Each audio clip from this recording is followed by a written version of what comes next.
Okay, so today I wanted to go over everything that we do to get ready for foaling season because we are about 1 to 2 weeks away from our first foals hitting the ground. So the first thing that you want to have is a really good disinfectant for your stall.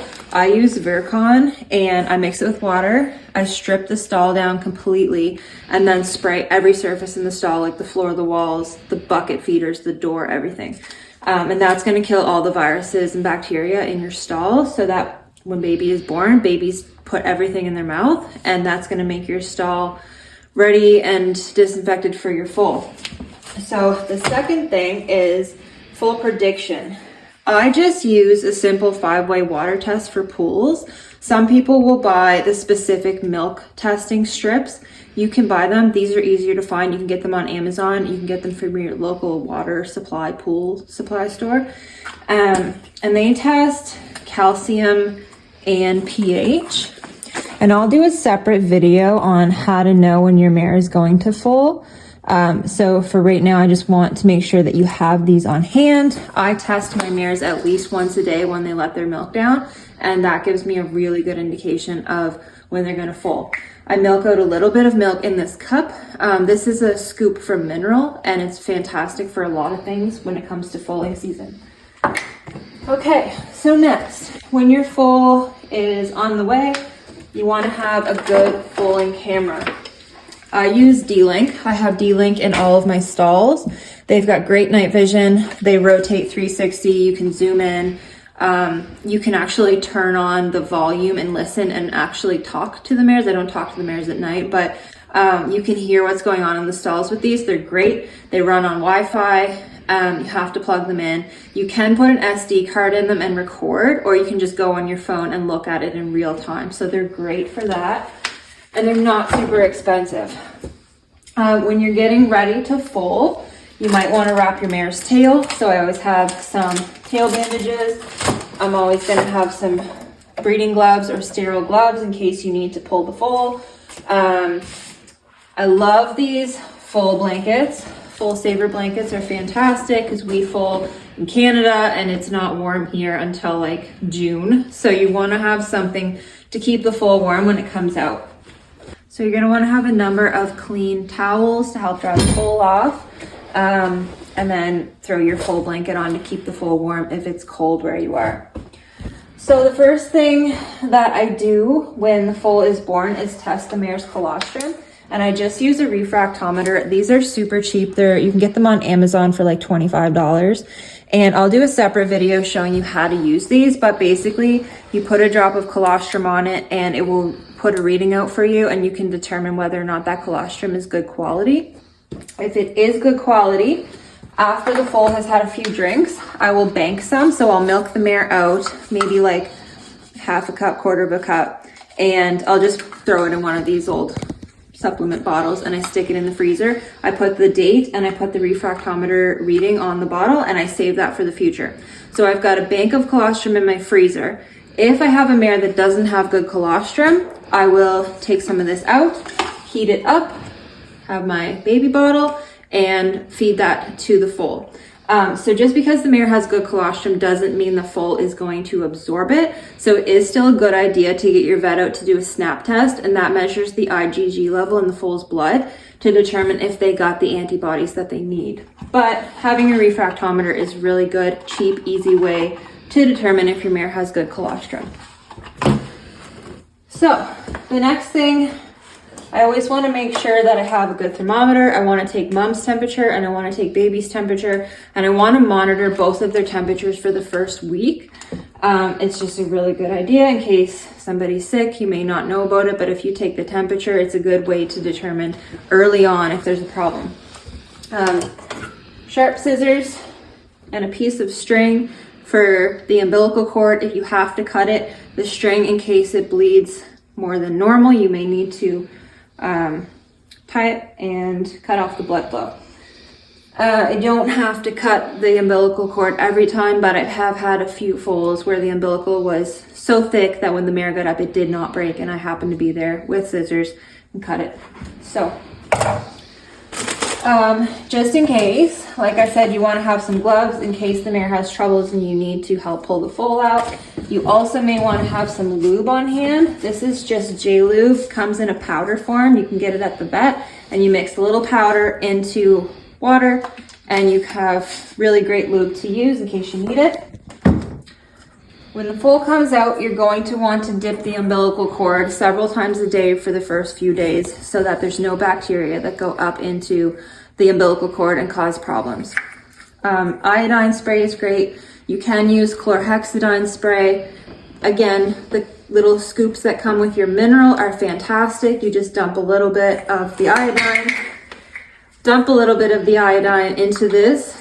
Stick your hand under the belly, shake it. Get the umbilical cord nice and coated in the iodine, and that's all you need to do. So that's really important to have on hand.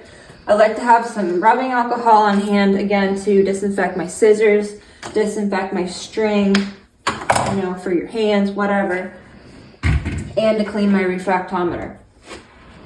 Next thing you might need is an enema, and this is just a saltwater enema, basically, or soap. You can use soapy water enema in case the foal has a meconium impaction. So you want to watch your foals in the first 3 hours of life to make sure they pass that meconium, and if they don't, you may need to give them an enema, and make sure that it's warm-ish, warm room temperature. Don't leave it in the freezing cold barn and then put it in your foal. They won't like that very much. Optional things that you can have, they do make colostrum paste. They also make Foal Aid mineral paste that you can give to foals. The mineral paste wouldn't be given until they're at least a week old. But it's good to have this on hand in case you have like any limb deformities, like contracted tendons. This can help with that. So I just have them on hand. Don't necessarily need them, but they're good to have on hand. Something else that you may want to have on hand, you might need to talk to your vet about. Some needles, some Banamine, in case the mare colics or is in a lot of excessive pain, or sometimes if the foal has a difficult foaling, they may, the vet may suggest to give some Banamine to the foal. The other thing is oxytocin. If your mare has a retained placenta, you may need to administer oxytocin. It's great if your vet's close by. Sometimes, like in our situation, we may not have a horse vet. And the only vet we have is an hour and a half away. So I want to have this on hand in case I need it in the middle of the night on a Sunday. So I've got that in stock. A couple other things that you should really pick up are some good books. Blessed Are the Broodmares is probably the best book. It's going to go over everything that you should expect. The Complete Book of Foaling is pretty good. And these two are from Colorado State University. I took the foaling breeding mare and stallion management course there. This goes over everything from that course. You can tell it's very well used. It goes over like your refractometer readings and your foaling, measuring your colostrum and all that. And then this is just another book from them on how to treat foals for various problems. Okay, pause that.